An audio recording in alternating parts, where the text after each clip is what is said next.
ನಮಸ್ಕಾರ. ವಿಶೇಷವಾಗಿ ನಾವು ಡಿಸೆಂಬರ್ ತಿಂಗಳಲ್ಲಿ 6 ದಿನಗಳು ಡೇಂಜರ್ ಅಂತ ಕೊಟ್ಟಿದ್ದೀವಿ.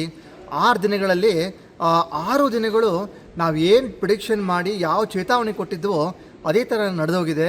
ಇವತ್ತು ಡಿಸೆಂಬರ್ 25, ನಿನ್ನೆ ಡಿಸೆಂಬರ್ 24ನೇ ತಾರೀಕಿಗೆ ರಾತ್ರಿ ಸುಮಾರು ಒಂದು ಬೆಂಗಳೂರಿಂದ ಗೋಕರ್ಣಕ್ಕೆ ಹೊಟ್ಟಂಥ ಬಸ್ಸು, ಆ ಬಸ್ಸು ಸೀಬರ್ಡ್ ಅನ್ನೋ ಬಸ್ಸು, ಆ ಬಸ್ಸನ್ನೇ ಹೊತ್ತಿ ಉರಿದು ಆ ಬಸ್ ಯಾವ ಬಸ್ ಅಂತಲೂ ಗೊತ್ತಾಗದೇ ಇರುವ ಹಾಗೆ ಅಷ್ಟು ಪ್ರಮಾಣಕ್ಕೆ ಸುಟ್ಟು 10ಕ್ಕೂ ಹೆಚ್ಚು ಜನ ಮೃತಪಟ್ಟಿದ್ದಾರೆ. ಸುಮಾರು ಜನ ಗಾಯಾಳಾಗಿದ್ದಾರೆ. ಅದೇನೋ ಆ ಕಂಡೀಷನ್ ಕೂಡ ಇನ್ನೂ ಸ್ಪಷ್ಟವಾಗಿ ಗೊತ್ತಿಲ್ಲ. ಸೊ 20ನೇ ತಾರೀಕಿನಿಂದ ನಡೆದಿದ್ದಂತಹ ಈ ಘಟನೆ, ಈ 24ನೇ ತಾರೀಕಿಗೆ ನಡೆದಂಥ ಈ ಘಟನೆಯನ್ನು ನಾವು ನಮ್ಮ ಭವಿಷ್ಯವಾಣಿಯಲ್ಲಿ ಹೇಳಿದ್ದೀವಿ. ಯಾರೆಲ್ಲ ರಾತ್ರಿ ಸಂಚಾರ ಮಾಡ್ತಿರ್ತಿರೋ, ಯಾರೆಲ್ಲ ವಿಶೇಷವಾಗಿ ಬಸ್ಸಲ್ಲಿ ಟ್ರಾವೆಲ್ ಮಾಡ್ತಿದ್ದೀರೋ ಅಂತ ಎಕ್ಸಾಂಪಲ್ ಕೊಟ್ಟು ಹೇಳಿದ್ದೆ. ಈ ಹಿಂದೆ ಆಂಧ್ರದಲ್ಲಿ ಆಗಿರುವಂತಹ ಬಸ್ಸಿನ ದುರ್ಘಟನೆ, ಬಸ್ ರಾತ್ರಿ ಹೆಂಗೆ ಹೊತ್ತೋರ್ದು 40 ಜನ ಸತ್ತರು, ಅದೇ ಥರ ಇನ್ಸಿಡೆಂಟ್ ಆಗತ್ತೆ ಅಂತ 6 ದಿನಗಳು ಕೊಟ್ಟಿದ್ದೆ.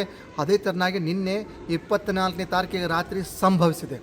ಅದಲ್ಲದೆ ಬೆಳಗಿನ ಜಾವನೂ ಕೂಡ ನೀವು ಹುಬ್ಬಳ್ಳಿ ಕಡೆ ನೋಡ್ಬೋದು. ಹುಬ್ಬಳ್ಳಿ ಹತ್ತತ್ರ ಒಂದು 4ರಿಂದ 5 ಅಂಗಡಿ ಮುಗ್ಗಟ್ಟುಗಳೇ ಸುಟ್ಟು ಕರಕಲಾಗಿ ಭಸ್ಮವಾಗಿದೆ.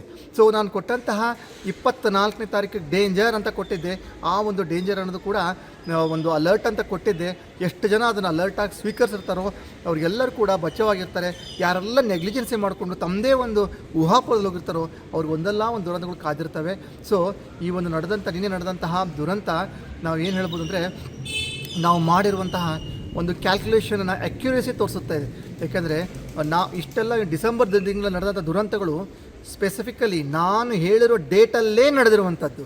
ಸೊ ಇದು ಯಾವುದು ತಮಾಷೆ ಅಲ್ಲ, ಇದು ಒಂದು ಜ್ಯೋತಿಷ್ಯದ ಒಂದು ನ್ಯೂಮರಾಲಜಿ ಅಕ್ಯುರೇಸಿ. ಯಾಕೆಂದರೆ ಈ ಒಂದು ಅಕ್ಯುರೇಸಿ ಬರಬೇಕಾದ್ರೆ ನಿರಂತರ ಪರಿಶ್ರಮ, ನಿರಂತರವಾದ ಪ್ರಯತ್ನ ಇದ್ದಾಗ ಮಾತ್ರ ಈ ಒಂದು ಅಕ್ಯುರೇಸಿ ಬರುವಂಥ ಸಾಧ್ಯತೆ ಇದೆ. ಸೊ ಇನ್ನು ಮುಂಬರುವ ದಿನಗಳಲ್ಲಿ ಯಾವ ಥರ ಇರುತ್ತೆ ಅಂತ ಮುಂದಿನ ಸಂಚಿಕೆಯಲ್ಲಿ ಹೇಳ್ತೇನೆ. ಇಷ್ಟು ಹೇಳುತ್ತಾ ಇವತ್ತಿನ ಒಂದು ಕಿರು ಸಂಚಿಕೆ ಅಲ್ಪ ವಿರಾಮ ಮಾಡ್ತಾ ಇದ್ದೀನಿ. ಸರ್ವೇ ಜನಾ ಸುಖಿನೋ ಭವಂತು.